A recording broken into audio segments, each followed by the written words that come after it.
Welcome to part 2 of Ctenophores, where we will be discussing some of the very exhilarating characteristics of these ctenophores.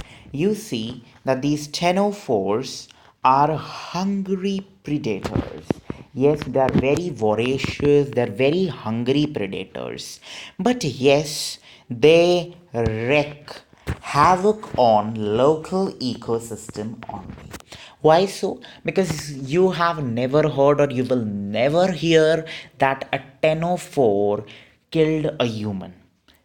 This is why we said that they create a havoc but only on their local ecosystem. More specifically, if I say planktons. Yes, we know that planktons are very, very, very small, ranging from few micrometers. Yes, their favorite food is plankton.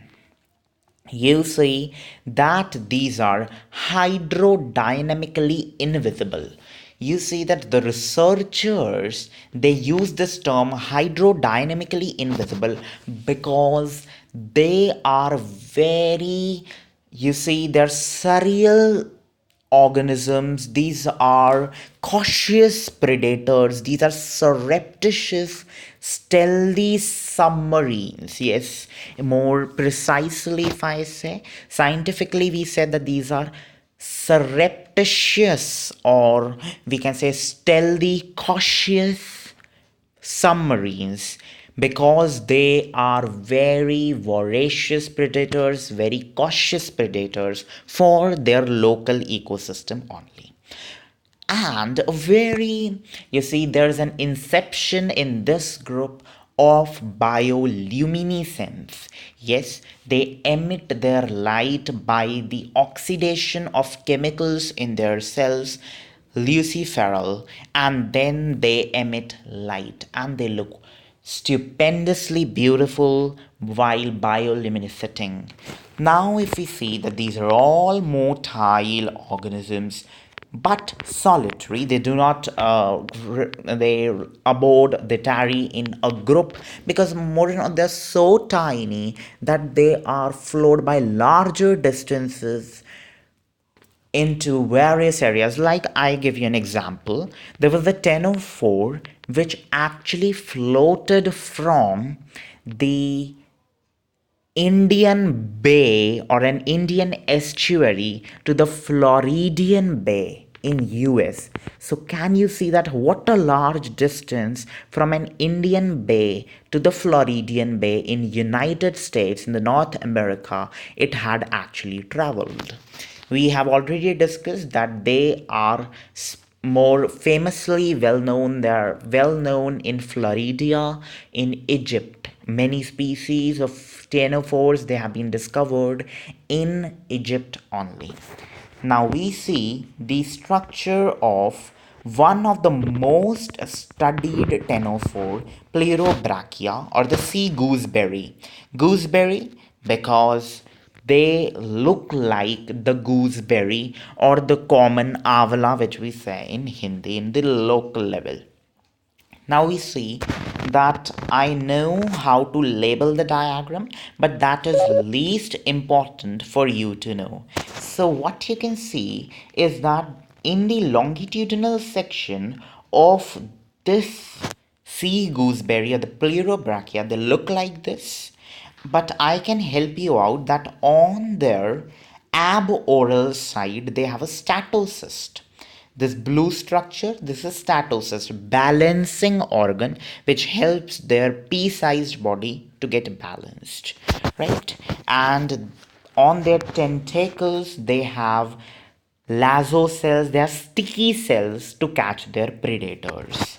Now, more to know is that these structures, these dagger shaped structures, which we say meridional canals or the ribs, they bear cilia, and this helps these ctenophores to go about swimming, right?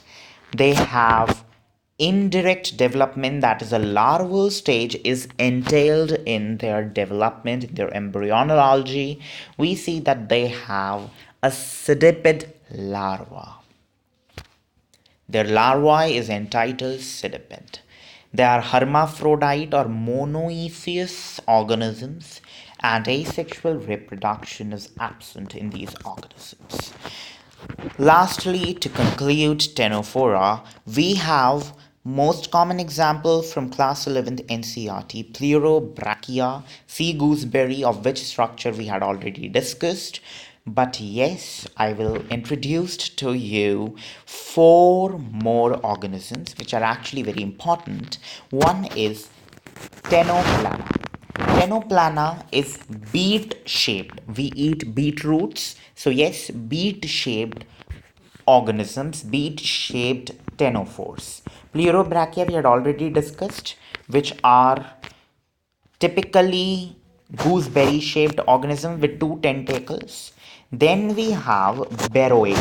Beroi is a very interesting organism, and you can see that they do not have tentacles. So Beroi does they these organisms, they will never have any tentacular sheath, tentalia, that will be totally absent in the extant species. You see that the shape of Beroi is like the one shown in the figure in the diagram. Next comes Hormifora, commonly called as sea walnut, and they have a walnut acrote shaped organisms. You can see out here the structure of sea walnut. And lastly, and the most favorite, my favorite ctenophore, cestum. Cestum is commonly called as the Venus girdle. Girdle, I hope you all know, girdle is, in Hindi we say it is a kamarband, which the women they prefer as their accessory, and they are commonly belt shaped structures as the one shown in your figure. But do you know that why they got their name Venus? Venus girdle? That sounds quite bizarre. So let's deal with it. Basically, in palmistry, in astrology, if we see between our middle finger and ring finger, I repeat, between our middle and our ring finger, there is a girdle present, which is referred to as the Venus girdle or the heart line. So, yes, these ctenophores are Venus girdle shaped organisms. So, we say that cestum is Venus girdle. And you can see this heart line of the Venus girdle is not present in all the humans. Thank you.